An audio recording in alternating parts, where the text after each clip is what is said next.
মাস আসলেই আসলে আমরা সব দিকেই অনেক বেশি সচেতন হই, বিশেষ করে স্বাস্থ্যের ব্যাপারে অনেক বেশি সচেতন হই। কি খাবো না এমন একটি প্রশ্ন কিন্তু চলেই আসে। বিশেষ করে ইফতার এবং সেহরির পরিকল্পনায় কিন্তু একেবারে গৃহিণীরা অনেক বেশি মানে সচেষ্ট থাকেন যে কতটুকু ভালো খাবার আসলে উপহার দেওয়া যায় পরিবার পরিজনকে। কারণ একটি পরিবারে আসলে বিভিন্ন বয়সের লোকজন থাকে, শিশু থাকে, গর্ভবতী মা থাকে, ডায়াবেটিক রোগী থাকে, বয়স্ক লোক থাকে, মিডল এজার থাকে, টিনেজার থাকে। সো খাদ্য পরিকল্পনা আসলে এমনভাবে হতে হবে যেন সকলের পুষ্টি চাহিদা নিশ্চিত হয়। আমরা বছরের 11টি মাস কিন্তু একটা সিস্টেমে কাটাই, আবার যখন এই রমজান মাস আসে শুধু ওই একটি মাসটাকে কিন্তু পুরো সিস্টেমটাকেই চেঞ্জ করে দেয়। অর্থাৎ এখানে আমাদের খাবারের টাইম থেকে শুরু করে সব কিছুই কিন্তু একেবারে অপোজিট টাইম হয়ে যায়, যার কারণে আমাদের মেটাবলিক প্রসেস এবং ডাইজেশন সিস্টেম সবের মধ্যে কিন্তু একটা ইম্প্যাক্ট পড়ে। সো খাদ্য চয়েস করা এখানে খুব ইম্পর্টেন্ট ব্যাপার, যে ইফতার এবং সেহরির মেনুগুলো আসলে কি হওয়া উচিত। নর্মালি একটু খেয়াল করতে হবে যে রমজানটা আসলে কোন মাসে পড়ছে, প্রচণ্ড গরম পড়ছে কিনা, নাকি ঠান্ডায় পড়ছে, নাকি মোটামুটি তাপমাত্রা নাতিশীতোষ্ণ। এই সব কিছু মিলিয়ে আপনাকে খাদ্য পরিকল্পনা করতে হবে, কারণ আপনার স্টমাক বা পাকস্থলী কিন্তু ওয়েদারের সাথে আপ ডাউন করে। অর্থাৎ কোন খাবারটা খেলে পাকস্থলী এই সময় আপনাকে সহযোগিতা করবে সেই বিষয়টা খেয়াল করতে হবে। যেহেতু আমরা অন্যান্য সময় দিনের বেলা খাই, রাতের বেলা আমরা রেস্ট করি, কিন্তু রোজাতেই কিন্তু আমাদের অপোজিট হয়। আমরা সন্ধ্যা থেকে সেহরি পর্যন্ত, ভোর পর্যন্ত আমাদের খাবারগুলোকে চালু রাখি, দিনের বেলা খাবারটাকে আমরা অফ রাখি। এই জন্য অনেক সময় ডিসকমফোর্টনেস তৈরি হয়। তাই ইফতারের খাবারগুলো হতে হবে সহজ পাচ্য, সহজেই যেন আমাদের স্টমাক খাবারটাকে নিতে পারে। শুধুমাত্র খাবারটা ডাইজেশনের জন্য কিন্তু শুধুমাত্র স্টমাক না, আর আমাদের আরও অর্গানও কিন্তু সেখানে জড়িত আছে।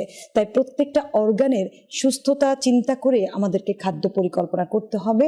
আমাদের খেয়াল করতে হবে যে ইফতার এবং সেহরি দুটো মেজর মিল, এই দুটো মেজর মিলেই আমাদের মেন খাবারটাকে পরিকল্পনা করতে হয়। যেহেতু সেহরিটা আমরা মধ্যরাতে খেয়ে থাকি, সেজন্য যে কোনো কিছু চট করে যদি কনজিউম করে তখন অনেক সময় একটু আমাদের শারীরিক অনেক সমস্যা তৈরি হতে পারে। তাই সবাই সবার নিজের শারীরিক প্রতিবন্ধকতা খেয়াল করে খাবারটাকে তৈরি করার চেষ্টা করবেন। যারা সব ধরনের খাবার নিতে অভ্যস্ত তাদের জন্য হয়তো তেমন কোনো চিন্তা নেই, কিন্তু অনেকে আছে সব ধরনের খাবার নিতে পারে না। যেমন অনেকের আছে দুধটা হজম হয় না, শাক হজম হয় না, ডালটাতে একটু গ্যাস তৈরি হয়। তাই সেহরির খাবারে তখন তাকে এই খাবারগুলোকে একটু অ্যাভয়েড করে দিতে হবে। সবজির ক্ষেত্রে খেয়াল করতে হবে যে একেবারে লো ফাইবার যে সবজিগুলো আছে সেই সবজিগুলো সেহরিতে রাখা, বিশেষ করে লাউ, চাল কুমড়া, পেঁপে, পটল, ঝিঙ্গা, চিচিঙ্গা, এই সবজিগুলো দিয়ে তৈরি মাছের তরকারিটা আমাদের সেহরিতে থাকতে পারে। ডাল যদি কেউ খুব পছন্দ করে, সেটাকে আমি মনে করি যে মুগ ডালটা বা খেসারির ডাল, এই ধরনের ডালে একটা পেঁপে বা লাউ দিয়ে তৈরি করে খেলে আমার মনে হয় সেখানে একটু লো ফাইবার যুক্ত হলো এবং সহজে তখন গ্যাসটা তৈরি হবে না। কনজামশন অফ ফুডটাকে একটু মেপে খাওয়া খুবই ভালো। যে প্রচুর পরিমাণে সেহরিতে একদম স্টমাকটাকে ফুল করে অনেকে খায়, এই বিষয়টা খুবই খারাপ। স্টমাক ফুল করে খেলে বরং গ্যাস হওয়ার সম্ভাবনা থাকবে। ঘুম থেকে উঠে প্রথম যে কাজটি করবেন, আগে মিনিমাম 1 থেকে 1.5 গ্লাস পানি খাবেন, আধা ঘন্টা টাইম রাখবেন সেহরির জন্য, আধা ঘন্টা পরে আপনি আপনার সেহরিটা তখন খাবেন। অর্থাৎ শেষ মুহূর্তে সেহরিটা খাওয়াটাই ভালো। খাওয়ার পরে সাথে সাথে না শুয়ে গিয়ে যারা প্রার্থনা করেন অবশ্যই প্রার্থনা করবেন, প্রার্থনার পরে একটু মুভমেন্ট করার পরে বিছানায় ঘুমাতে যাবেন। যারা দুধ খেতে পারেন না তাদেরকে বলবো ছানা অথবা টক দই দুধের সাবস্টিটিউট হিসেবে খাওয়ার জন্য। যারা পনির বা চিজ খেতে পারেন তারা চাইলে এটা সবজিতে দিয়েও কিন্তু খাবারটাকে খেতে পারেন। শুধুমাত্র ভাত, ডাল, সবজি, মাছ দিয়ে যে আপনার সেহরিটাকে সাজাতে হবে এমন কিছু নয়। যারা খুব সিম্পলি খেতে চান তাদেরকে বলবো যে কিছু খাবার আছে যেটা একটা ডিশ খেলে আপনার সবগুলো চাহিদাই পূরণ হতে পারে। সেটা দই চিরা কলা হতে পারে, ওটস দিয়ে, ভেজিটেবল দিয়ে, একটা ফিশ দিয়ে আপনি খেতে পারেন। অথবা যদি মনে করেন যে না আপনি খুব সিম্পল, আরও সিম্পল খেতে চান, সেক্ষেত্রে শুধুমাত্র 3টা খেজুর, হাফ গ্লাস দুধ এবং একটা ডিম সিদ্ধ খেলে আপনি আপনার খাদ্য তালিকার প্রত্যেকটা জিনিসই পাচ্ছেন। আপনি চেষ্টা করতে হবে সেহরিতে মিনিমাম 3 থেকে 4 গ্লাস পানি খাওয়ার জন্য, কারণ আপনার সেহরির এই পানিটাই আপনাকে সারাদিন কিন্তু সাপোর্ট দিবে। চলে আসি এবার ইফতারে। ইফতারটা শুরু যখন হবে তখনও বলবো যে অনেকে আছে প্রচুর পানি খেয়ে ফেলে প্রথম ইফতারটা, রোজাটা ভাঙার জন্য। আমি বলি যে প্রথমে খেজুর দিয়ে রোজাটা ভাঙবেন, তারপরে সিপস অফ ওয়াটার অর্থাৎ 1 ঢোক পানি খাওয়ার চেষ্টা করবেন। প্রচুর পানি খেয়ে ফেললে তখন স্টমাকটা অনেক ফুল হয়ে যায়।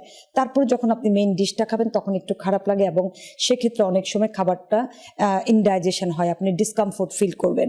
এজন্য খাবারগুলো যে পরিমাণে আপনি সাজাবেন ইফতারে, এমন হতে পারে যে প্রথমেই গুরুপাক কোনো খাবার না নিয়ে সফট খাবার নিতে পারেন। সেটা একটা নরম খিচুড়ি হতে পারে, সে জায়গায় আপনি দুধ দিয়ে ওটস খেতে পারেন, দুধ কর্নফ্লেক্স খেতে পারেন, অথবা মুরগি এবং সবজি মিলিত একটা স্যুপ হতে পারে যেটা ইজিলি আপনি ডাইজেস্ট করতে পারেন।